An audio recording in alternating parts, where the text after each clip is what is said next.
let's do another video. As you saw by the title, we're going to talk about how the contact with the divine feminine can heal trauma. One of them might be generational trauma, and I'll give you examples of dreams people had where this actually happened. So I'll read to you first about what I wrote about generational trauma, and I published last week on Facebook. So, generational trauma is the transmission of unresolved pain, survival patterns, and emotional wounds from one generation to the next. It does not always arrive through conscious teaching or spoken words. It comes, you're born with it. It is carried in the body, in the nervous system, in the silences between family members, in the unspoken assumptions about what is safe and what is dangerous. It can manifest as anxiety, depression, chronic illness, addiction, difficulty trusting, or a persistent sense that the world is not a safe place. Exactly. The process of healing it is slow, tender, and requires both courage and community. There is no single blueprint, but the following contours often appear. Acknowledgement.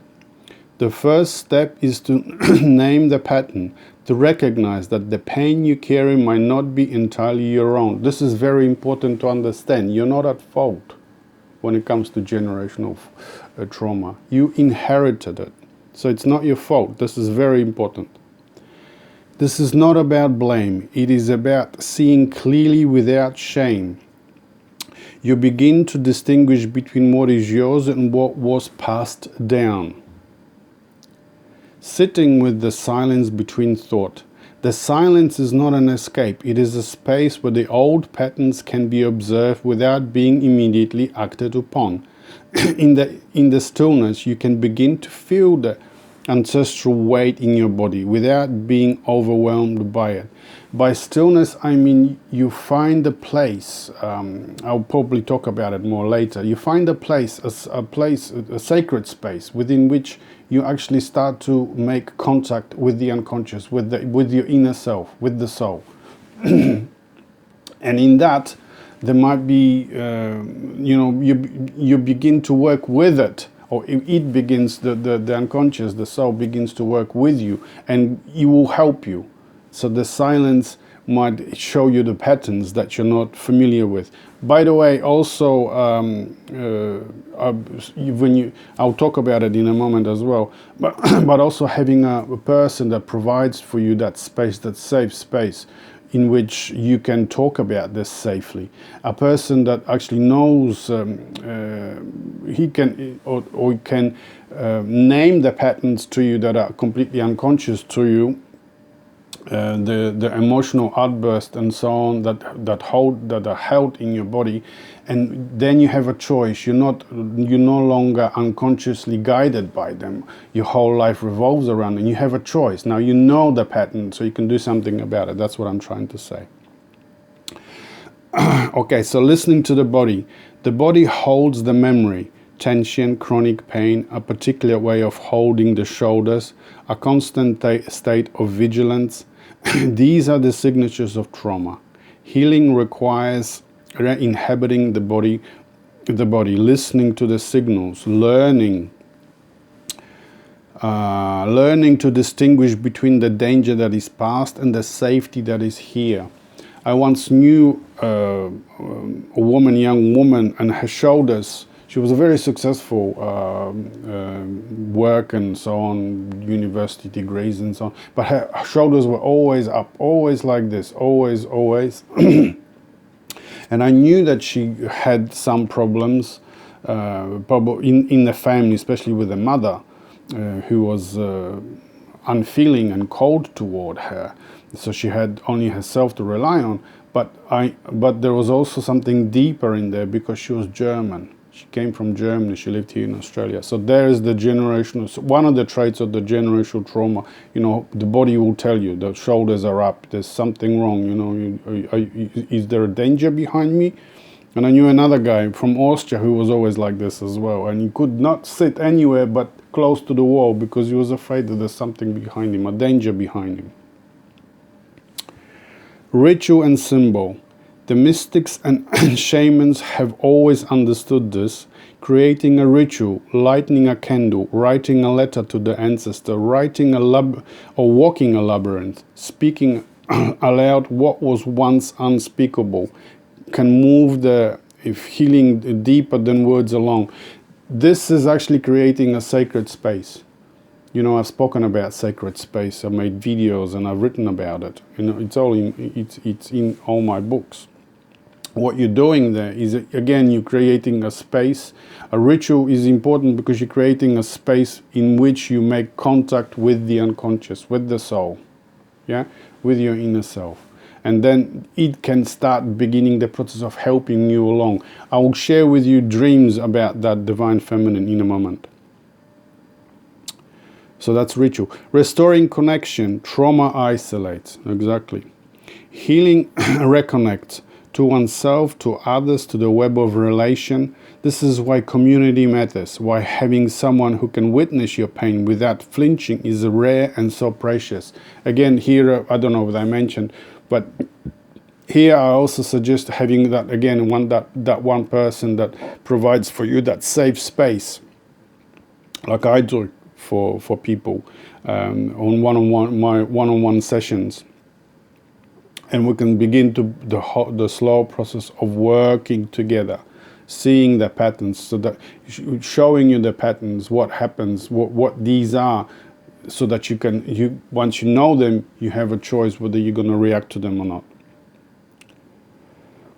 Time and patience. Generational trauma is not undone in a single session, a single book, or even a single lifetime. But each generation that does this softens the inheritance for the next. Exactly. It can actually stop with you. You are not only healing yourself, you are healing the line that came before you and the line that will come after. This is so important. Because once you decide to do this work, it heals. It heals not just you, it will heal the people that will come after you. And it will heal the people that have come before you. That's why writing letters to the ancestors is important. You share with them what you have learned, how you healed. It helps to heal them as well. Okay, the silence will notice you back. This is the deepest mystery. Sometimes, in the midst of a slow work, you will feel something shift. Not because you have solved anything, but because you have been witnessed by the same silence that holds the stars. The healing is not always something you do. Sometimes it is something you receive. So again, when you make that contact, when you have that sacred space, when you perhaps talk to that in that safe environment with someone, a therapist, for instance, it's a good idea to have a therapist, that, you know, something shifts. Your inner self has communicated through the conversation that you have with the other, and it shifts, and you know, and something has moved on. So here I'm suggesting, this is really important. You are not responsible for the trauma that was passed down to you. This is so important. But you are the one who can choose to stop the chain. Not by force, not by willpower, but by the slow, patient work of presence. This is important. It's not your fault. But you can choose to make the difference. You can choose to say, well, this is where it stops. For me and for all the generations past and in the future. Suggested practice for the one who is struggling with generational trauma. So you're not the first and you will not be the last. So this is important to understand as well. Sometimes just knowing that the pattern is larger than you can be a relief. It is not a personal failing. It is an inheritance, and inheritance can be transformed. Exactly. You do not have to do it all at once. Healing generational trauma is not a sprint. It is a slow, patient unraveling. Some days the healing is simply noticing that you are holding tension in your shoulders, the shoulders again, yeah? And breathing into it. That is enough. So as long as you're conscious that you're working on it, that's the beginning. Sometimes that's enough. Ask the silence what it knows. Sit quietly for a few minutes each day, not to solve anything, but to listen. The body knows exactly. The ancestors who long for peace know. You might not hear words, but you might feel a softening, a shift, a permission to rest. Listen to the body. Go inward. That's what I'm trying to say here. Write a letter to the one who came before you. This is important. You do not have to send it, but write to the grandmother, the grandfather, the lineage that passed this weight down. Tell them you see what they carried. Tell them you are doing what you can to let it go. Tell them you are not blaming them. They were doing what they could with what they had. Do it. The letters are really, they work, because you're putting it out of yourself. You're communicating with them. It helps them and it helps you to move on. Again, find one person who can witness without flinching. This is important. Healing happens in relationship. You do not need a crowd. You need one person who can sit with you in the dark and not look away. This might be a friend, a therapist, a spiritual guide. It might be someone you meet in a dream. And I'll share with you dreams about this in a moment. But again, that safe space where you can talk about this and have someone not flinch, someone who is able to not only just listen, but sometimes suggest things that are still holding you, the patterns, the unconscious patterns, so that you know them, you have a choice to whether react on them unconsciously or not. That's important. Again, I provide that service. The link is in below. I also suggest to read the full chapter on the body's knowing, chapter 4 of my book, where we do the stone in your hand, or the descent, chapter 11 in the stone in your hand. Okay, now let me share with you what I listened to someone, indigenous woman. I'm sorry, I don't remember her name. If you want to listen to the interview, it's on my Facebook page. Just find me on Facebook and it will be there. And she shares a dream. She was working on her generational trauma. This was in her early 20s. She is an indigenous Indian woman of North America. So you can imagine the generational trauma these people have. They went through genocide. Millions and millions of them died intentionally. The land was stolen, the culture was stolen, the religion was stolen, and now they live on these, concentration camps, if you like. So they hold a tremendous amount of generational trauma. And this was a dream that she had in her early 80s. She found herself sitting on the bottom of the ocean floor, below water. And there she saw this beautiful, big, tall woman, young woman standing in front of her. This woman had long flowing hair all the way to her feet and wore a long flowing gown.